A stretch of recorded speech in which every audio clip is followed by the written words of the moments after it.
Aujourd'hui le 24 mars 2023, les forces armées de la Fédération de Russie poursuivent son opération militaire spéciale en Ukraine. Dans la direction de Kupiansk, les actions actives des unités, les frappes aériennes et les tirs d'artillerie du groupe de troupes occidentales ont vaincu les effectifs et l'équipement de l'ennemi dans les zones des colonies de Dvorekneia, Sinkovka, Kislovka de la région de Kharkov, Novoslovskoye et Stelmakivka de la République populaire de Louhansk. Jusqu'à 60 militaires ukrainiens, 2 véhicules de combat blindés, 2 véhicules, un obusier D-20 et 2 supports d'artillerie automoteur, corab de fabrication polonaise ont été détruits. Dans la direction Krano-Limansky, des frappes aériennes, des tirs d'artillerie et des systèmes de lance-flammes lourds du groupe de troupes centre ont frappé des unités ennemies dans les zones des colonies de Novskoye de la République populaire de Louhansk, Yampolovka et Grigorovka du Donetsk République populaire. Au cours de la journée, jusqu'à 125 militaires ukrainiens, 3 véhicules de combat blindés, ainsi qu'un véhicule de combat gradé MLRS ont été détruits dans cette direction. Dans la direction de Donetsk, à la suite des actions actives des unités du groupe de troupes sud, des frappes aériennes et des tirs d'artillerie, plus de 380 militaires ukrainiens, un char,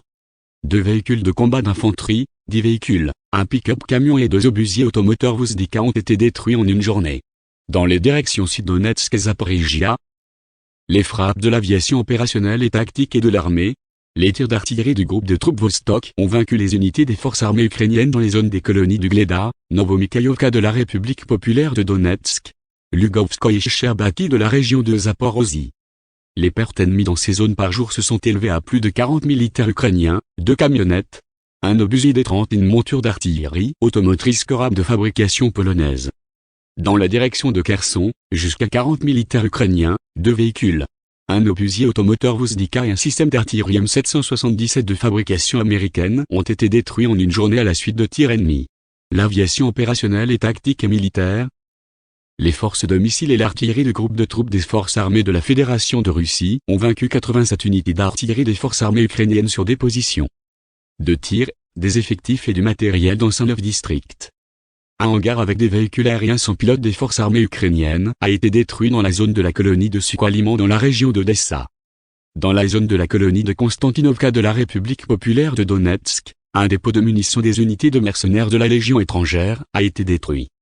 De plus, dans la zone de la colonie de Stepne, dans la région de Zaporozhye, un radar de contre-batterie en TPQ-37 de fabrication américaine a été détruit.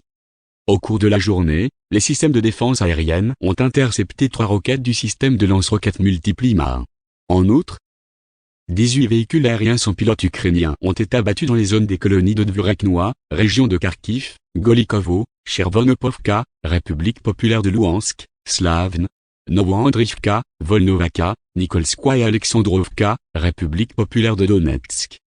Au total, depuis le début de l'opération militaire spéciale, ont été détruits 404 avions, 224 hélicoptères, 3562 véhicules aériens sans pilote, 414 systèmes de missiles antiaériens, 8392 chars et autres véhicules blindés de combat, 1072 véhicules de combat à lancement multiples systèmes de roquettes, 4424 canons d'artillerie et de mortiers de campagne, ainsi que 9091 unités de véhicules militaires spéciaux.